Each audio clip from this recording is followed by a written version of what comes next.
Hello and welcome to Revsportz. A very good morning. It's Sunday and there's a T20I match between India and Sri Lanka, the fourth T20I. The series, India has pocketed the series 3-0 in the first three T20Is itself. Coming into this T20I, you would think that now that India has won the series, India would want to test their bench strength.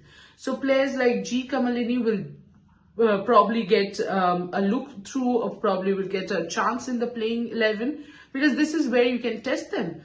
After the two remaining T20Is, India then travels to Australia first for an all-format series, and then they travel to England for, first the limited over series, then the World Cup, and then the one-off test match at Lord's. So talking about, the T20 World Cup aspect, I think these two games are when India can check their bench strength, the depth in the squad. So we will definitely see G. Kamalini playing, is what I'm thinking. As far as Sri Lanka is concerned, they have lots to ponder on, they have lots to work on. They have to try a number of things. Every single game, they have changed the playing 11. Last game, there was as many as 3 changes. And in this track, I did think that they did make a mistake by playing just one pacer. So maybe they will look to change that today. As far as key players are concerned, for India, I think Smriti Mandhana becomes an extremely key player today, because a player like Smriti does not really like to be out of form. That way, no player likes to be out of form. But of course, Smriti Mandhana, definitely after the failure in the first 3 T20Is, will be looking forward to playing a bigger innings, Today, I feel that she will try and spend more time at the wicket, and she will be a little aware, or, she will play the spinners more carefully, because they have brought her downfall as expected. So that is one aspect that, Smriti would want to work on. And I do think that today is the day that Smriti will announce herself in the series. Among bowlers, Deepti Sharma. Deepti could become today itself the highest wicket taker in T20Is right now. She's the joint highest wicket taker with Australia's Megan Shute at 151. The moment she gets one more wicket, she becomes the highest wicket taker. And I think she's one bowler to watch out for, because she can bowl in all 3 phases. So far, India has tried Vaishnavi in the death overs. I won't be surprised if India tries Deepti in the death overs today, because India also has to test, as I said, India has to keep testing different backups. Right now, you were testing Vaishnavi, whether she can control the death overs or not. And I think Vaishnavi is doing pretty well, but you also would want to see Deepti, Sneh Rana coming in. I won't be surprised if today Sneh Rana comes in. It would be that could be interesting as well. But for me, the bowler to watch out for from India will definitely be Deepti Sharma. And now for Sri Lanka, it's no point in guessing. Unfortunately or fortunately, for Sri Lanka, it's a very the number of names that you have, or number of players to watch out for, is very less. But one player I would like to name, would be Hasini Pereira. The way she batted last game showed a lot of potential.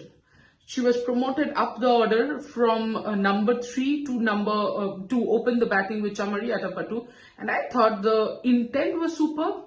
She was batting very well. Chamari Atapattu should have stayed out there with her, but she had taken on the Indian bowlers and was doing very well. So Hasini Pereira would want to continue that. Sri Lanka would want Hasini Pereira to continue that, but this time not in the 20s or 30s, but take it to the 40s, 50s, 60s. One of the top orders has to reach that 50 to 60 total, so that Sri Lanka can get that.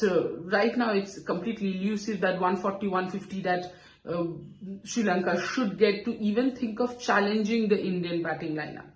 As far as Sri Lankan bowlers are concerned, I think Kavisha Dilhari last game was extremely impressive.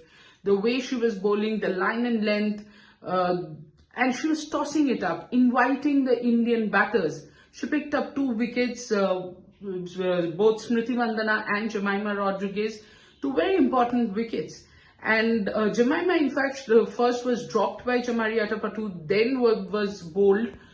But Kavisha, I did think, bowled a very good line and then did not give room to the batters, and that's why I think today that again will be the key. So Kavisha for me would be the bowler to watch out for from Sri Lanka.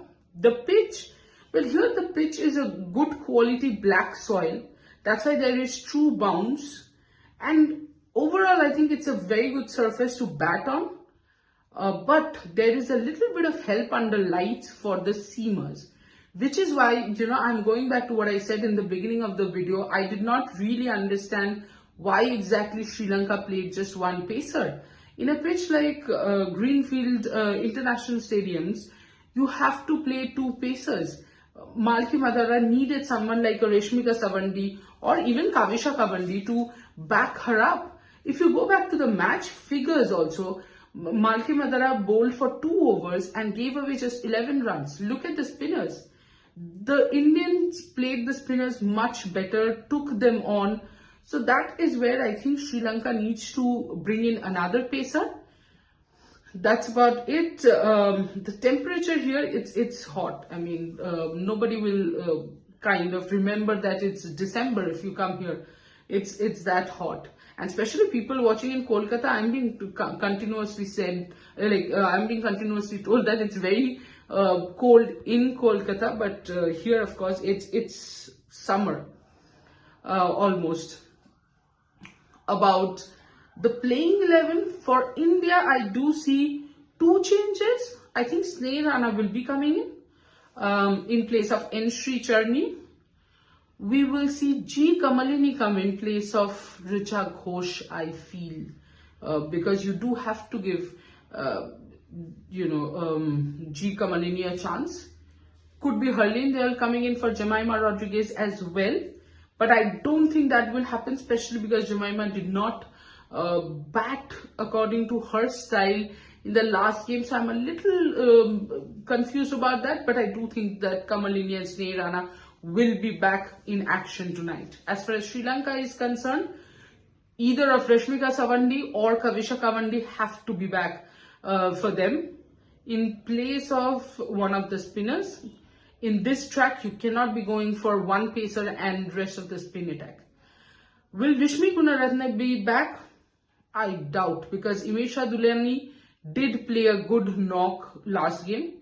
I don't see Vishmi Gunaratne making a comeback tonight. I just think that it will be a pacer coming back and not too many changes.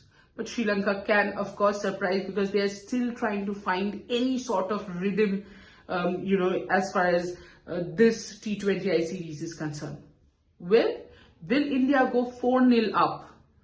Will Sri Lanka be able to put up any sort of fight? That will be interesting to see tonight. And for building up the game, Snehashish and I will be back with the pre-show. And then, of course, the post-show.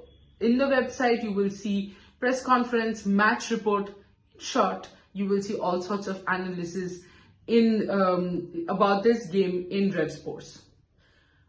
In Revsportz, you will also see us discussing about the Under-19 World Cup, the Under-19 team that is touring Jan first week. Rohit and Webber will be there with all the updates. For any other sport as well, there's only one destination for you guys. It's Revsportz. So do like, share and subscribe. Not only Revsportz English, Hindi, Bangla, all 3 channels. And do keep watching. Thank you so much.